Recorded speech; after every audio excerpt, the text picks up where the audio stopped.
자, 이번 시간은 이제 458쪽 주택임대차보호법, 상가건물 임대차법 연속해서 한 두세 문제, 1차에서도 두세 문제, 총 최소 5문제가 매년 나오는 문제입니다. 네. 주택임대차보호법,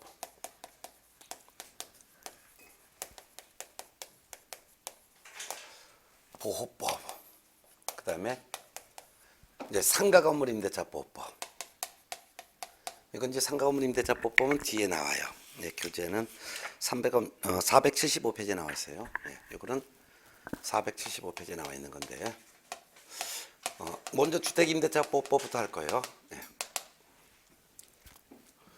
주택임대차보호법은 주택임대차 계약이 체결됐을 때 경제적인 약자인 임차인을 보호해주기 위해서 만든 법이고, 상가건물 임대차보호법은 상가건물에 대한 임대차 계약이 체결됐을 때 경제적인 약자인 상가 임차인을 보호해주기 위해서 만든 법이죠. 예. 둘 다 공통적으로 민법의 특례법이죠. 예. 그래서 민법의 특례법이기 때문에 민법보다 주택임대차 계약은 주택임대차보호법이 우선적으로 적용되고, 상가건물 임대차 계약에서는 민법보다도 먼저 이 상가건물 임대차보호법이 적용되죠. 제가 강의할 때는 너무 기니까 주택임대차보호법을 주임법 이렇게 할 것이고, 상가건물 임대차법은 상임법 이렇게 할 거예요. 네. 그 중에서 주택임대차보호법이 먼저 만들어졌고, 그 다음에 상임차법은 나중에 만들어졌어요. 주임차법은 이제 전두환 정권 들어서서 만들어진 거고, 상가건물 임대차법은 노태우 정권 들어서서 만들었기 때문에 이건 81년도, 그건 89년도 이렇게 나중에 만들어진 거예요. 자, 그러면 이제 둘 다 임차인을 보호해주게 만드는 건데, 주택임대차보호법이 적용되려면은 일단 주택임대차보호법이 적용이 돼야지만 주택임차인이 보호되는데, 주택임대차보호법이 적용되기 위해서는 일단 전제 조건이 임차한 물건이 주거용 건물이어야 돼. 주거용 건물. 근데 이 주거용 건물을 전부 빌렸건 또는 일부를 빌렸건 적용돼요. 뿐만 아니라 주거용 건물의 일부가 비주거용으로 사용되는 경우도 적용됩니다. 그게 시험에 나오니까 꼭 알아두셔야 돼요. 주거용 건물의 일부가 비주거용으로 사용하고 있다 하더라도 임대차 계약이 체결됐을 때는 적용됩니다. 보증금 차임은 얼마인지 상관없어요. 보증금, 차임 등은 전혀 상관이 없습니다. 주거용인지 아닌지는 공부를 기준으로 판단하는 것이 아니라 실제 용도를 기준으로 판단합니다. 또한 임대차 계약을 체결해야 돼요. 임대차 계약. 임대차 계약은 대가를 지급하는 계약이에요. 임료를 지급하고 임대인은 임차인이 목적물을 사용 수익할 수 있도록 제공을 해줘야 될 의무가 있는 거죠. 그러니까 공짜 사용대차는 주임차법에 적용을 받는 게 아니에요. 근데 A가 임대인이고 B가 임차인이라고 한다면 이 임차인이 누구여야 되냐, 이게 임차인. 임차인이 자연인이어야지만 적용되는 게 원칙이에요. 그렇다면 원칙적으로 법인이 임차했다면 법인은 거주하는 게 아니잖아요. 주거 안정을 보장하기 위해서, 임차인의 주거 안정을 보장하기 위해서 만든 법인데 법인이 주거하는 게 아니잖아요. 비생명체니까. 그래서 법인이 임차했을 때 적용되지 않고 법인의 직원 명의로 임차했을 때도 적용되지 않는 게 원칙이에요. 다만 민법에서 엄청 강조했죠. 법인 중에서도 3개의 법인체가 임차했을 때는 적용된다. 바로 한국토지주택공사가 임차했거나 또는 지방공사가 임차했거나 또는 중소기업 기본법 2조에 규정되어 있는 중소기업에 해당되는 법인체가 임차했을 때는 예외적으로 적용되죠. 요같이 LH공사, 지방공사는 왜 LH공사나 지방공사가 주택을 임차했어요? 얘들은 법인체인데 거주하지도 못하잖아요. 얘들이 거주할 수도 없잖아요. 법인체가. 그거는 LH공사나 지방공사가 임차해서 자기 지역에 거주하는 영세서민에게 다시 빌려주기 위한 목적이죠. 그리고 중소기업 기본법 2조 규정되어 있는 300인 이하의 영세 중소법인체가 임차해서 자기들의 직원이 거주할 목적으로 다시 빌려줄 때, 이럴 때 적용하기 위해서 만든 거죠. 그래서 세 가지 법인체는 적용된다라는 거 자 이제 알아두시죠. 자, 그러면은 아무리 주거용 건물이고 그렇지만 자연인이 임차했다 하더라도 다만 어떤 경우엔 적용되지 않는다 그랬어요? 일시 사용을 위한 임대차. 일시 사용을 위한 임대차임이 명백한 경우엔 적용되지 않죠? 뭐 민박 며칠 빌리라든가 이런 거는 주임차법이 적용되는 게 아니죠. 네. 그럼 주택임대차법이 적용이 되면은 적용되는 내용은 전부 다가 임차인을 보호해주는 내용이죠. 그 임차인을 보호해주는 내용으로 적용되는데 이 주택임대차법은 민법의 특례법이면서 동시에 무슨 성격도 갖고 있어요? 편면적인 강행 규정의 성격을 갖고 있죠. 그렇기 때문에 주택임대차법을 위반하여 임대인과 임차인이 임대차 계약을 했지만 그 법을 위반한 약속이 임대인에게는 불리하고 임차인에게는 유리하다면 그 계약은 유효. 그렇지만 법을 위반한 약정이 임대인에게는 유리하고 임차인에게 불리하면 그거는 무효. 이를 우리는 편면적인 강행 규정이라고 하죠. 자, 그렇기 때문에 임차인을 보호해주는 내용이에요.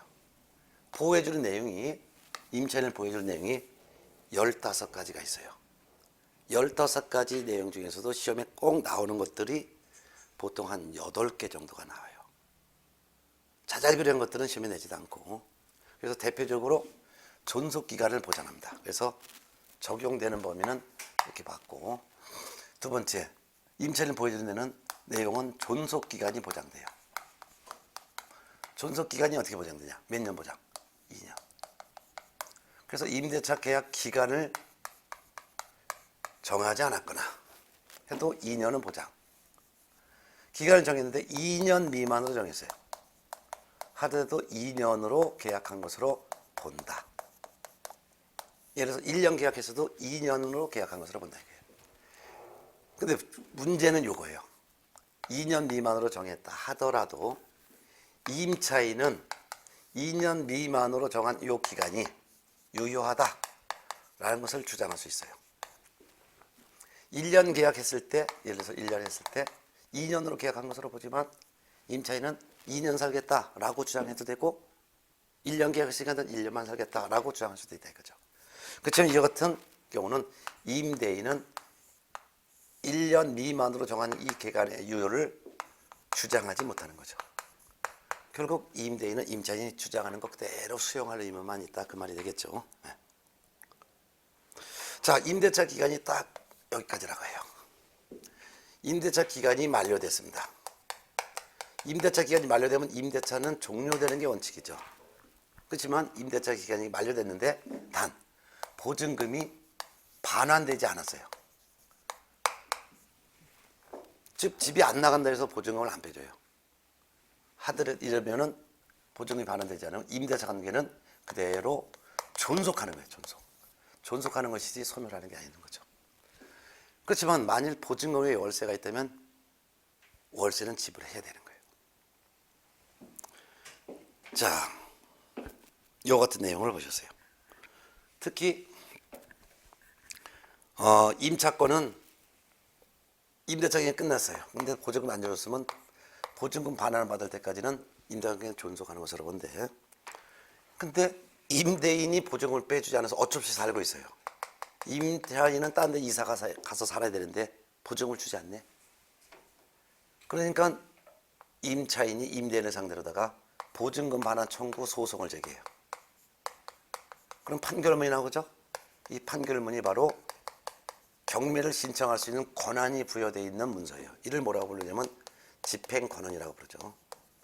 집행권한을 붙여서 경매가 신청됐어요. 경매를 신청했다는 것은 보증금 달라 이거죠. 자, 경매가 끝났어요. 매각됐어요. 낙찰됐어요.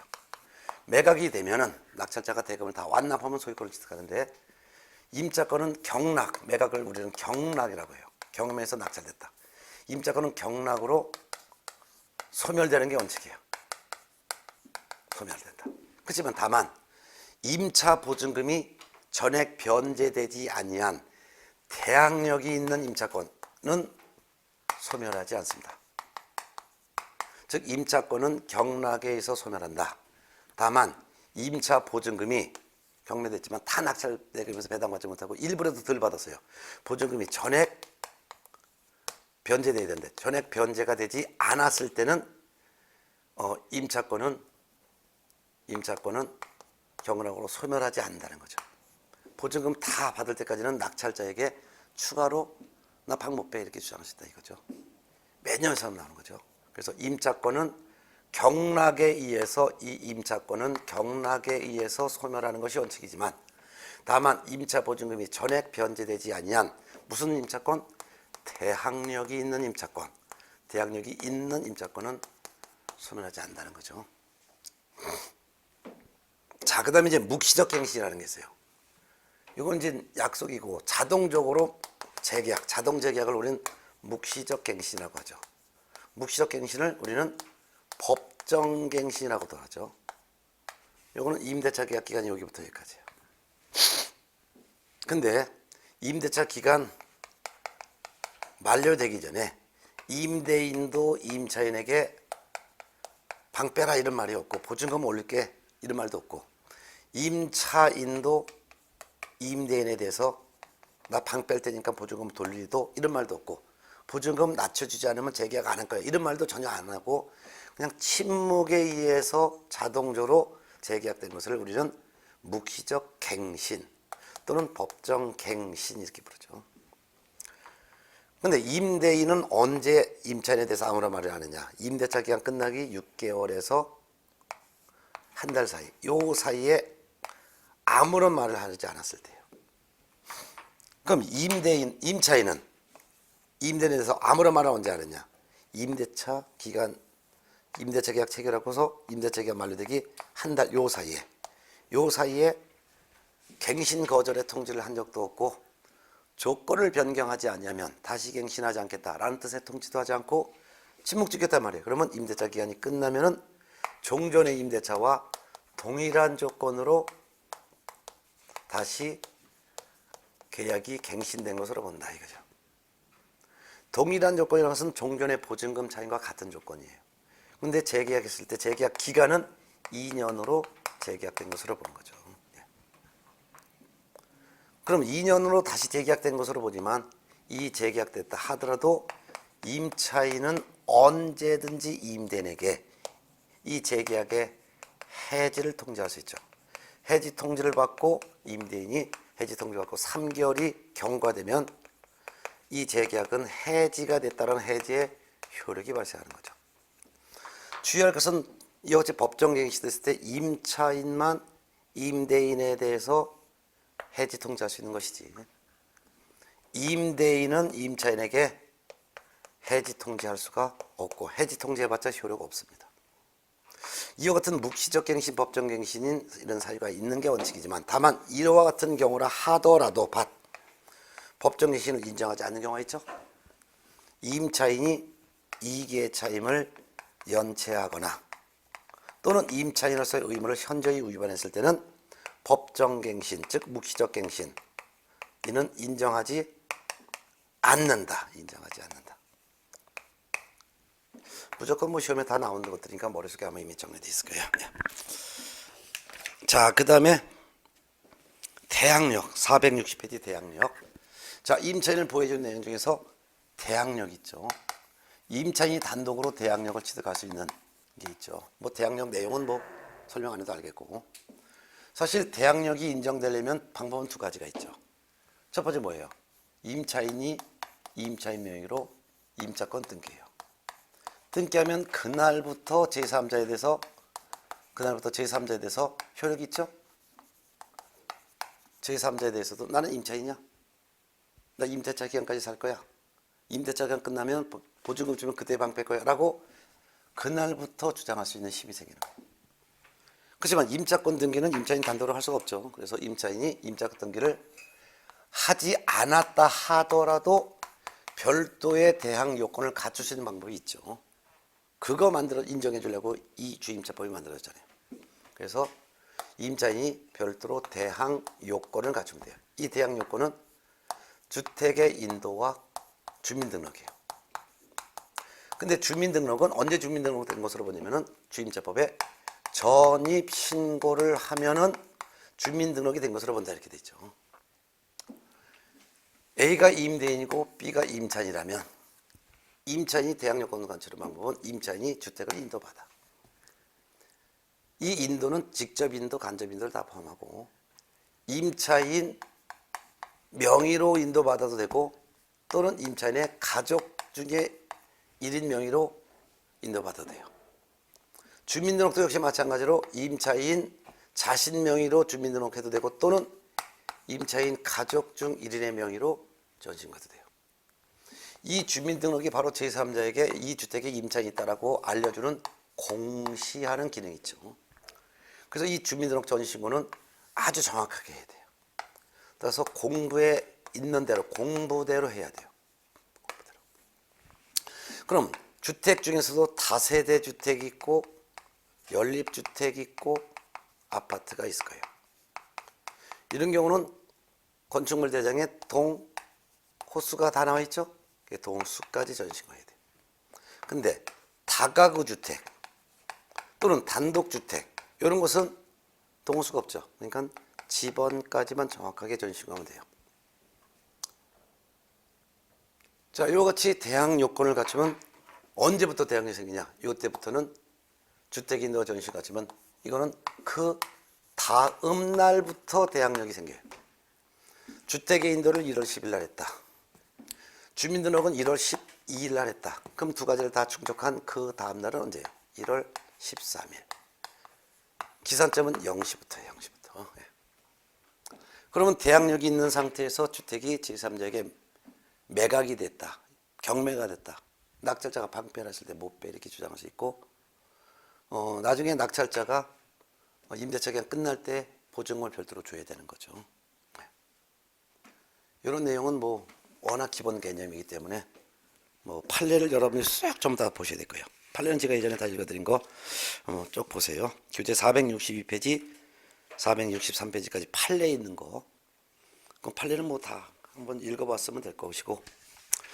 근데 교재 462쪽 위에서 5번째 줄 대항 요건 갖춘 임차권의 한계라는 게 있어요.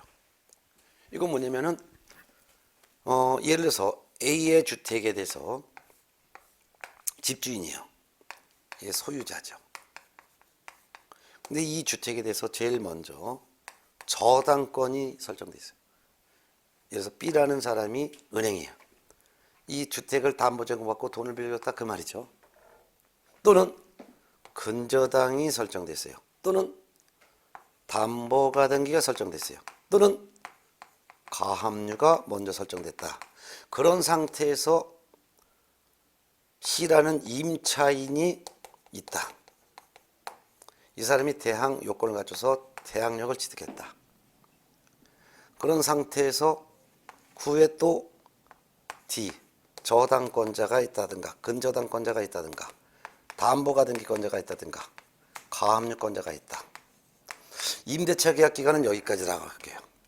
근데 임대차 계약 기간 중에서 요 기간 중에 요 후순위 요 사람들이 경매 신청했건 또는 임차인보다 선순위로 있는 요 사람들이 경매 신청했건 임대차 기간 중에 경매가 들어왔다. 그래서 E라는 사람으로 매각이 되세요. 낙찰자예요. 그럼 낙찰자가 바로 경매에서는 매수인이라고 그래요. E가.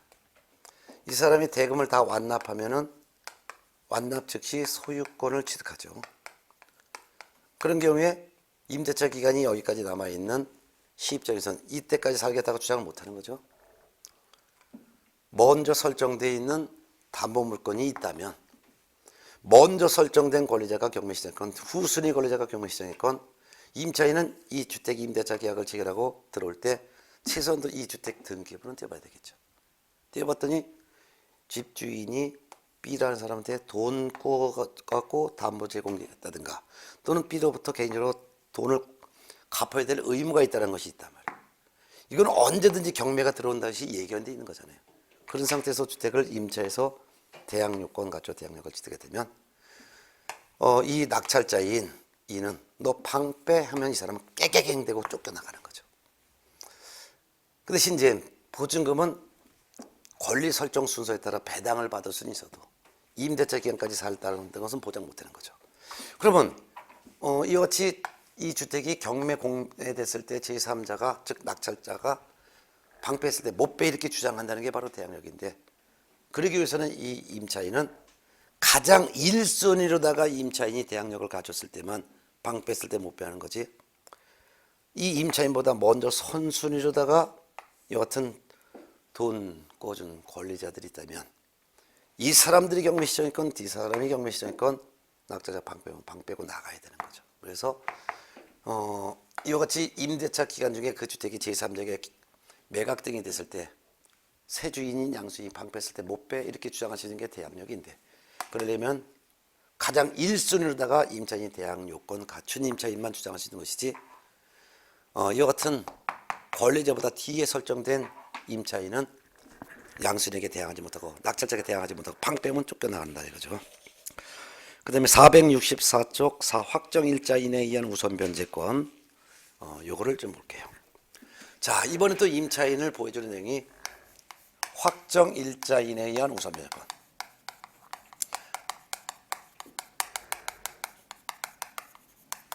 자, 이거는 이 주택이 A주택이에요. 여기에 저당권이 있어. 1순위로 1억 원 은행이라고 적혀요. 그 다음에 B, C라는 사람이 임차인이에요. 대항 요건 갖춰서 대항력이 있어. 그리고 계약서에, 임대차 계약서에 동주민센터에서 확정일자 도장을 받았어요. 확정일자 도장을 받았다는 것은 도장 찍어줄 당시에 동주민센터에서 그 계약서 도장 찍어줄 때 이런 임대차 계약서가 있다는 것을 동주민센터에서 인정해줬다는 도장이죠. 그런 다음에 이제 또 있어요. 이번에 또 근저당이 있어요. 얘도 1억 원이래.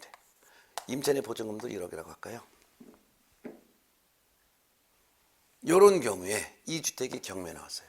얘가 경매 시정했건 얘가 경매 시정했건, 그러면 이런 사람은 경매가 돼서 낙찰됐죠. 그럼 이 사람이 소유자예요. 양수인 또는 매수인 또는 경락인 다 같은 말이죠. 그럼 이건 현재 이 주택에 점유하고 있는 사람은 임차인 C야. 그렇지만 방 빼야 되고 나가는 거예요. 그러면 낙찰된 대금이 예를 들어서 2억 2천만 원에 낙찰됐다. 그럼 임차인은 방 빼고 나가는데 임대차 기간이 약 남아있어도 자기 보증금 1억 원을 배당받고 회수하는데 임차인은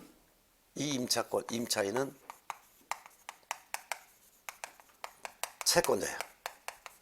채권자니까 물권보다 우선할 수가 없죠. 그렇죠? 그래서 권리 순서에서 민법에서 물권과 물권끼리는 성립순, 채권과 채권끼리 관계의 우선순위는 똑같은 동순위. 물권과 채권 중에서는 물권이 우선. 물권 중에서도 소유권과 제한 물권이 충돌하면 제한 물권이 우선. 이게 바로 민법의 기본 원리였죠. 권리 순서에서. 그럼 임차권자는 채권이기 때문에 저당권자 물권, 요 3순위 근저당도 물권. 그러면 물권자 얘 1등, 얘 2등, 그러면 얘 꼴등 배당 받아야 되는 거잖아요. 그럼 자기 보증금 다 배당받지 못하겠죠. 그렇지만 여러분 민법에서 여러분들 임차권은 채권이지만 임차인이 임차권 등기를 했다면 임대인에게만 자기 임차권을 주장할 수 있는 것이 아니라 임대인뿐만 아니라 제3자에 대해서도 자기 권리를 주장할 수 있는 대항력이 있죠. 임차권 등기하면. 이게 바로 민법에서 이종근법에서 임차권의 무슨 현상? 물권화 현상 이렇게 배웠죠. 이것도 마찬가지예요. 임대차 계약서에 대항력과 확정일자 갖춰놓으면 채권이지만 경매에서 배당 순서를 정할 때 물권에 준해서 배당 순서를 인정해준다. 이것도 임차권의 물권화 현상이죠. 그러면 대항력 확정일자까지 갖추면 후순위 권리자, 낙찰대행을 세울 때 자기보다 후순위 권리자보다 우선해서 먼저 배당을 받을 수 있는 권리를 주장하는 거예요. 그러니까 물권, 이거 채권이지만 대항력 확정일자를 갖췄으면 물권에 준해서 효력을 인정하니까 후순위 권리자, 자기보다 뒤에 있는 3순위 근저당권자보다는 먼저 배당받는 거죠. 그럼 배당할 때 1순위다가 저당권 1억 배당해줘. 낙찰된 금액이 2억 2천이야. 그래서 1억 2천 남죠? 그 다음에 임차인 1억 배당해 주는 거예요. 왜? 대항력 확정일자를 가졌으면 뒤에 있는 근저당보다는 먼저 배당. 나머지 2천만 원 얘가 2천만 원 배당받고 얘는 8천만 원 못 받은 상태에서 다 소멸되는 거죠. 이게 바로 확정일자인의 우선 변제인데, 확정일자인의 우선 변제를 주장하여 이 1억 원을 낙찰되면서 배당받으려고 그러면 두 가지 요건을 갖춰야 돼요. 일단 법원에 배당 요구해야 돼요. 배당 요구는 법원에서 정한 배당 요구 종기일까지, 배당 요구 종기일까지 가서 법원에 배당 요구 신청을 해야 되고, 뿐만 아니라 낙찰자 이 사람한테 자기 집을 비워줘야 돼. 이를 집을 인도해 줘야 돼요. 그래야지만 법원에서 보증금 1억 원을 수령해 올 수가 있다 이거죠. 기본 개념이죠. 뭐 상세한 내용은 특별히 봐도 되겠고, 그 다음에 교재 465페이지 밑에서 6번째 우선 변제권의 승계라고 있죠. 요거는 이제 뭐 임대차 계약서를 담보 제공받고 돈 빌려준 은행이 임차인의 우선 변제권을 승계한다라는 내용인데, 그렇지만 466조 반가로 2번 승계권자의 권리 행사 제한이라는 게 있어요. 1. 우선 변제권을 승계한 금융기관 등은 다음 각호의 어느 하나에 해당하면 우선 변제권을 행사할 수 없다. 어떤 경우일까요? 임차인 자신이 경락된 대금에서 우선 변제권을 주장해서 뒤에 있는 권리자보다 먼저 배당받기 위해서는 대항력 확정일자 다 갖춰야 돼요. 근데 임차인이 대항력을 상실시켜 버렸어요. 즉 다 퇴거해 버렸단 말이에요. 그러면 대항력이 없으니까 우선 변제권 주장 못하죠. 마찬가지로 우선 변제권을 승계한, 즉 임차인 씨로부터 우선 변제권을 승계한 임대차 계약서를 담보받고 돈을 꿔준 은행은 임차인 자신이 우선 변제권을 상실하면 은행도 우선 변제권을 행사하지 못하는 거죠. 즉 임차인이 대항력권을 상실했거나 임차권 등기 명령에 따른 등기를 했는데 등기를 말소시키고 딴 데 이사했다든가, 또 임차권 등기해 놓고 등기만 해놨지 딴 데서 살고 있어요. 근데 이 임차권 등기가 말소됐다든가, 임차인 자신이 대항력이 상실되면 임차인 자신이 우선 변제권 상실, 임차인이 우선 변제권 상실하면 우선 변제권을 승계한 금융기관도 우선 변제권을 주장하지 못한다는 거. 뭐 이런 내용 뭐 워낙 기본적인 개념이니까 보고, 그 다음에 교재 467쪽 소액 임차인의 우선 변제권. 소액 임차인의 우선 변제권, 최우선 변제권이라고 하는데, 이거는 임차인 모든 임차인에게 보호를 해주는 규정이 아니라 아주 가난한 영세 임차인을 보호해주기 위한 내용이에요. 이게 바로 소액 임차인. 임차인 중에서도 소액 임차인 우선 변제권. 자, 이거 뭐냐면은 임차인이 아주 소액, 보증금이 소액인 임차인은 설령 그 주택이 요와 같은 케이스를 하더라도 만일 요 보증금이 예를 들어서 1억 원이 아니라 만일 서울에 있는 주택인데 얼마냐? 예를 들어서 한 6천만 원에 살고 있는 임차인이다. 그리고 이게 뭐 이렇게 됐다. 이거 다른 케이스예요. 이런 케이스 같고, 이런 경우에 낙찰된 대금이 예를 들어서 얼마 낙찰됐냐? 만일 1억 2천만 원에 낙찰됐다. 1억 2천만 원에 낙찰됐다. 또는 1억 원에 낙찰됐다 이렇게 했어요. 1억 원에 낙찰됐다. 그렇다면 이와 같은 케이스에서 1순위 저당권자 1억, 임차인 6천만 원. 그럼 1억 원에 낙찰됐으면은 선순위 저당권자 1억 다 배당받으면 이 임차인은 한 푼도 배당받지 못하고 쫓겨나야 되잖아요. 이렇게 억울한 점이 있어요. 그러면 이 사람은 오갈 데 없는 사람이 되니까 이 지역에서 최소한 지하방 하나를 얻어갈 수 있는 그 돈은 가장 먼저 이를 최우선이라고 해요. 변제받을 수 있는 권리를 줬어요. 변제라는 것은 배당이죠. 그럼 이 소액 임차인만 이런 거지 모든 임차인이 그렇다는 건 아닌 거죠. 이런 경우에는 낙찰된 대금에서 2분의 1, 낙찰된 금액의 2분의 1 범위 안에서 보증금 중 아주 일부를 1순위로다가 배당을 받을 수 있는 권리예요. 그럼 이와 같은 경우는 1순위 저당권 1억, 2순위 임차인 있어요. 1억 원에 낙찰됐어요. 그럼 낙찰된 금 1억 원의 2분의 1이 얼마예요? 5천만 원 범위 내에서, 범위 내에서. 만약 이 삼순위가 근저당이 아니라 또 이것도 임차인이라고 할게요. 얘도 대학력 확정일자를 갖춰놨어요. 얘는 4천만 원이다 이렇게 할게요. 그러면 소액 임차인이 2명이나 있다 그러면 똑같은 송순위다 1순위다 똑같이 C와 D는 보증금 중 일부를 가장 먼저 1순위로 배당해 준다 이거죠. 근데 이 소액 임차인이 도대체 얼마가 보증금이 얼마가 소액 임차인이냐는 임대차 계약 체결 시점과는 전혀 상관없고 가장 먼저 설정된 요 저당권 선순위 저당권이 요게 언제 설정되느냐 선순위 저당권이 설정된 시점이 언제냐에 따라서 소액 임차인의 범위가 다 달라요. 그게 바로 468페이지와 469페이지에 나와 있어요. 그래서 468쪽에 보면 박스에 기준일 해놓고 선순위 담보물권 설정 일자가 언제냐에 따라서 그리고 그 주택이 어느 지역에 소재하고 있는 주택이냐에 따라서 그리고 보증금 그때에 따라서 보증금이 얼마 이하여야지만 소액 임차인이고 그것도 낙찰된 금액의 2분의 1 범위 안에서 얼마까지 1등으로 배당해 주냐 이거예요. 자 그럼 여기 만일 선순위 저당권이 2014년도 10월 달이라고 가정할게요. 요 임대차 계약은 2015년도 요 2016년도 이렇게 해결됐다가 해볼게요. 그러면은 2014년도 10월이면 어디가 선순위 저당권이에요? 468페이지 맨 밑에 줄 보면 2014년 1월 1일부터 2016년도 6월 30일 요게 해당되는 거죠. 1순위 저당권자가 이 저당권이 설정된 시점이 요 저당권이 설정된 시점이 저당권 2014년 10월이라면 그럼 서울 같은 경우는 얼마야? 9,500만 원 이하에 비한 소액 임차인 그것도 얼마까지? 3,200만 원까지.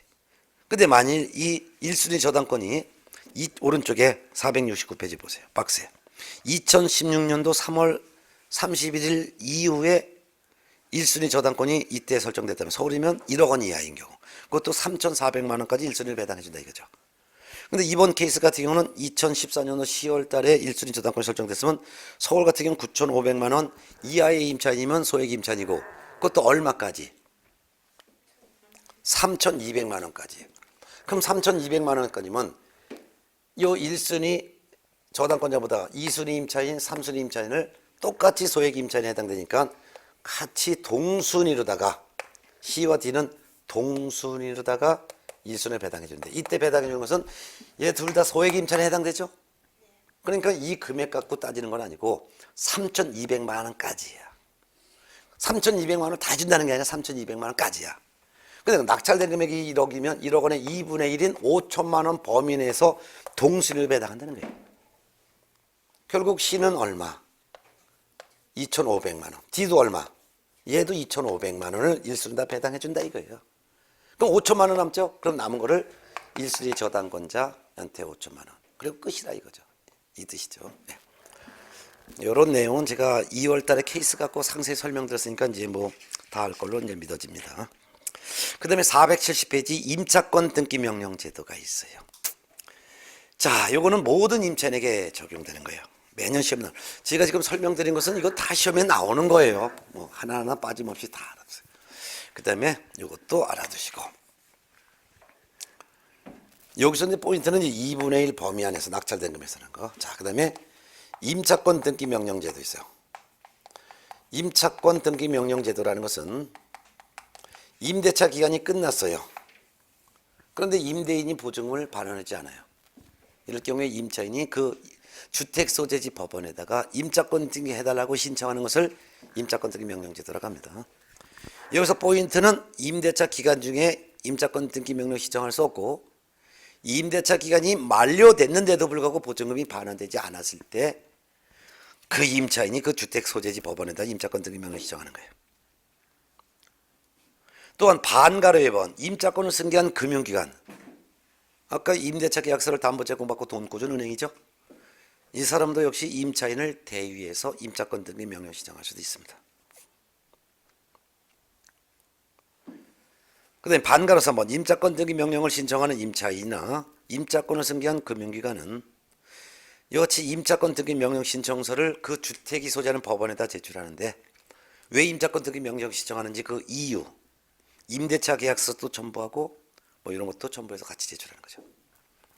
이 제출에 대해서 반가로 4번 법원이 임차권 등기 명령 신청을 기각했으면 항고할 수 있습니다. 또한 5번 임차권 등기 명령 신청을 법원에 신청하느냐고 지출된 비용은 이임자에게 청구할 수 있습니다. 양가로 1번 임차권 등기의 효과예요. 임차인은 임차권 등기 명령에 따른 임차권 등기가 맞춰지면, 즉 임차권 등기가 되면 이건 법원에서 시키는 거죠. 등기해주라고. 촉탁 등기잖아요. 임차권 등기 명령에 따른 법원의 촉탁에 따라 등기가 되면 임차인은 대항력과 우선 변경권을 취득하죠. 그런데 이미 대항력과 우선 변경권을 취득하고 있다면 종전에 취득한 대항력 우선 변경권 종전 취득한 시점으로 소급해서 그대로 인정하는 거예요. 그런데 임차권 등기 명령 신청할 당시에 대항력 우선 변경권이 없다면 임차권 등기 명령에 따른 등기가 된 그날부터 대항력 우선 변경권이 인정이 되는 거고 이미 옛날에 취득했다면 종전 취득한 시점으로 소급해서 그대로 인정한다 이거예요. 그래서 대항력과 우선 변경권은 있었다면 옛날부터 소급해서 그대로 없었다면 등기한 그날부터 생긴다 이렇게 보면 되겠죠. 임차권 등기 명령에 따른 등기가 되어 있으니까 등기라는 방법에서 공시가 되어 있네요. 그래서 이사하더라도 전 가족이 다 퇴거하더라도 대항력과 우선 변경권은 그대로 유지가 되는 거죠. 반가로 2번 임차권 등기 명령에 따른 등기가 되었으니까 임차인은 집을 비우고 떠나서요. 그렇지만 대항력 우선 변경 그대로 인정받고 있어요. 그 집에 새로운 임차인이 들어와서 대항력과 우선 변경권을 취득했다 하더라도 이 주택이 나중에 경매됐을 때 새로 들어온 임차인은 소액 임차인에 의한 우선 변경권, 즉 최우선 변경권 인정받지 못하는 거예요. 왜? 새로 들어온 임차인에게도 1순위에다가 최우선적으로 배당받을 수 있는 걸로 인정해준다면 돈 받지 못하고 집을 비워준 전 임차인이 받을 배당금이 줄어들 수 있기 때문이죠. 그렇지만 후순위 이같이 등기가 임차권 등기 명령에 따른 등기가 된 이후 새로 들어온 임차인도 경락된 대금에서 후순위 권리자보다 우선해서 변제받을 권리, 즉 확정 일자인에 의한 우선 변제권은 인정을 받을 수 있습니다. 자, 471페이지 기타 임차인을 보호해주는 내용이 또 되게 많은데 이거 다 시험 나와요. 일단 차임 증감 청구권이 있는데 임대차 기간 중에 조세 공과금의 부담이나 또는 경제 사정의 변화로 인해서 보증금, 월세가 주변에 비해서 상당하지 않아. 그럼 서로 증감을 청구할 수 있어요. 감액은 제한 없지만 반가로 2번 별표세요. 증액 제한 있죠. 임대차 기간 중에 보증금 차임의 증액은 약정한 보증금 차임액의 20분의 1을 초과하지 않는 범위 내에서만 증액 청구할 수 있어요. 20분의 1이라는 것은 종전의 보증금 차임액의 5% 초과하지 않는 범위 내에서만 증액할 수 있겠죠. 그렇지만 합의해서 재계약을 하거나 또는 임대차 기간이 끝났다 하더라도 서로 합의해서 계약 기간을 연장한다든가 법정갱신이 아니라 합의해서 재계약할 때 이때는 20분의 1을 초과하여 증액할 수 있죠. 즉 이런 경우도 있죠. 아까 법정갱신에서 임대인이 임차인에게 이 기간 중에 지금 보증금 1억 원에 살고 있는데 1억 5천으로 올릴 거야. 5천만 원 올리기 싫으면 너 나가 라는 말을 했단 말이에요. 그랬더니 알았어요. 방 뺄게요 했어요. 근데 방 빼야 되는데 임대차 기간이 끝날 때까지 방이 안 나갔어. 그래서 어쩔 수 없이 그냥 살고 있어. 그런 중에 임차인이 5천만 원 너무 크니까 3천만 원만 올려서 그냥 그대로 살면 안 될까요? 그렇게 합시다 해서 재계약을 할 수 있어요. 이건 합의 재계약이야. 합의 재계약할 때는 증액 제한 없습니다. 또한 반가로 3번 증액 청구는 임대차 계약 체결 후 1년이 지나야지만 증액 청구할 수 있고 증액을 하고 또 재증액을 요구하려면 증액 후 1년은 또 지나야 됩니다. 그 다음에 반가로 양가로 2번 월차임 전환율의 제한, 이것도 매년 시험 나와요. 별표놓으세요. 자, 보증금의 전부나 일부를 월세로 전환할 때 전환할 수 있는 비율은 두 가지를 비교해서 낮은 범위 안에서만 전환할 수 있어요. 그게 바로 박스에서 1번 은행법에 따른 은행에서 적용하는 대출금리의 해당 지역 경제 여건을 고려하여 대통령령으로 정하는 비율, 즉 연일할 보증금의 1억이라고 가정해요. 보증금이 1억. 보증금이 1억 원인데 요걸 갖다가 임차인이 내 있잖아요. 1억 원 드린 거 있잖아요. 이거 그냥 4천만 원은 그대로 그냥 두고 6천만 원 요거를 제가 월세로 드릴게요. 좀 바꿔주시면 안 될까요? 이에 대한 임차인의 요구에 대해서 임대인이 응할 의무는 없지만 그렇게 합시다라고 월세로 전환을 한다면, 전환하는 거 6천만 원 월세를 한다면 연 1할이라 했어요. 연 1할은 10%. 10%는 얼마예요? 6천만 원 10%는 600만 원. 600만 원을 12달로 나누면 얼마가 돼요? 월 50만 원. 50만 원. 요거하고 두 가지 있어요. 그 밑에 또 이 한국은행에서 공시한 기준금리에 대통령령으로 정하는 이율, 즉 0.35%를 더한 비율. 기준금리에다가 플러스 3.5% 더한 거예요. 더한 거. 작년에 공부했던 사람들은 이거 개정된 내용 꼭 기억하셔야 돼요. 시험 100% 나와요. 이래서 기준금리가 1.5%라고 가정할게요. 예를 드는 거예요. 지금 현재 기준금리가 1.2%, 1.25%인데 만일 1.5%를 가정을 해요. 거기다 3.5%를 더하면 얼마가 돼요? 5%. 그 5%면 6천만 원을 5%라는 것은 얼마가 되는 거예요? 5, 6, 30. 30은 얼마? 300만 원. 300만 원을 12달로 나누면 얼마가 돼요? 월 25만 원. 그러면 월 50만 원과 월 25만 원 요 두 중에서 낮은 비율, 요 범위 내에서만 월세로 전할 수 있다는 거죠. 이걸 적용한다는 게 아니라는 거죠. 두 가지 비 중에서 낮은 범위. 만일 더 줬으면 더 준 건 반환 청구할 수 있습니다. 네. 양가로 3번 임차인 사망 시 임차권 승계라는 규정도 있어요. 야, 그것도 시험 잘 나와요. 양가로 3번. 요건 어떤 거냐면은 요거죠. 요런 거예요. A라고 하는 주택에 대해서 A가 임대인이에요. B가 임차했어요. 그래서 보증금이 500만 원이야. 월세를 50만 원을 했어. 그래서 2년 계약했다가 쳐요. 근데 임차인 B가 혼자 사는 것이 아니라 C라고 하는 사실상의 배우자와 같이 살아. 사실혼 배우자. 사실혼 배우자라는 것은 혼인신고만 하지 않았을 뿐 가정공동생활을 같이 하는 사람이죠. 물론 B도 법정 배우자가 별도로 없어야 되고 C도 법정 배우자가 별도로 없어야 돼요. 임대차 기간이 여기까지야. 근데 이 기간 중에 임차인 B가 사망을 했어. 그럼 이 임차권을, B의 임차권을 누가 승계한 얘기예요? 이 사실상의 배우자가 승계할 수도 있고 승계하지 못할 수도 있어요. 그러면 임차인 B가 사망했을 때 만일 임차인 B의 법정 상속인이 없어요. 이때 법정 상속인은 2촌 이내만을 말해요. 이러면 부모도 없고 자식도 없고 형제자매도 없어요. 법정 상속인이 없다면 이때는 사실상의 배우자 C가 단독으로 임차권을 승계해요.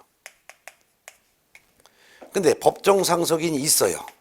2촌 이내 법정 상속인이 있어.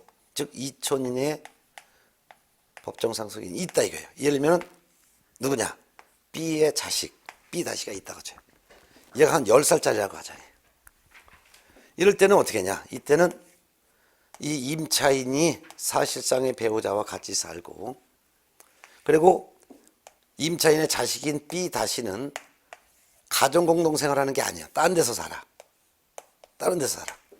같이 공동생활하는 것이 아니라면, 예를 들면 외가에서 산다든가, 그럴 때는 이 사람이 죽었을 때 사실상의 배우자와 법정 상속인이 임차권을 공동으로 승계하는 거예요. 공동 승계. 그런데 임차인이 사실상의 배우자와 같이 살고 뿐만 아니라 임차인이 자기 미성년자 자식하고 같이 같은 공동생활을 같이 해. 같이 공동생활을 같이 한단 말이에요. 이런 중에서 임차인 B가 죽었어. 이럴 때는 법정 상속인만 승계하고 사실상 배우자, 임차인의 사실상 배우자, 이 사람은 승계 못하는 거예요. 특히 사실상의 배우자가 임차권을 승계한다 하더라도, 승계한다 하지만 임차인 사망 후 한 달 이내 임차권 승계를 포기한다 라는 의사표시가 있으면 임차권은 승계하지 않습니다. 이런 내용 기본적인 개념은 좀 알아둬야 되겠네요. 그다음에 472페이지 8 주택임대차 분쟁조정위원회는 여러분이 한번 나중에 읽어보든가 하시는 걸로 하고, 그럼 이번 시간에는 주택임대차보호법에 대해서 설명을 드렸어요. 그럼 상가건물 임대차보호법은 어떤 차이점이 있느냐? 상가건물 임대차보호법은 주임차법과 거의 유사해요. 그래서 상가건물 임대차보호법은 조금 뭐 쉬었다가 한 10분에 걸쳐서 이제 마지막 시간에 좀 하고 하죠. 뭐. 그럼 쉬었다가 상임차법 한번 볼게요. 그러면 주임차법은 한두 번에 나오니까 요거는 다 기억 속에 기본적으로 알고 있어야 되는 거고, 아무리 그 뭐 민법에서 배웠기 때문에 다 아는 내용이라 하더라도 알아도 구술이 있어말이라도 끼어야 법이에요. 그래서 민법에서 다 배웠다 해서 전혀 무시하지 말고 한 번 정도는 꼭 한 번 좀 보실 것을 당부합니다. 예, 그럼 쉬었다가 상임자법 한 10분 하고 나머지 경매 정리하겠습니다. 예.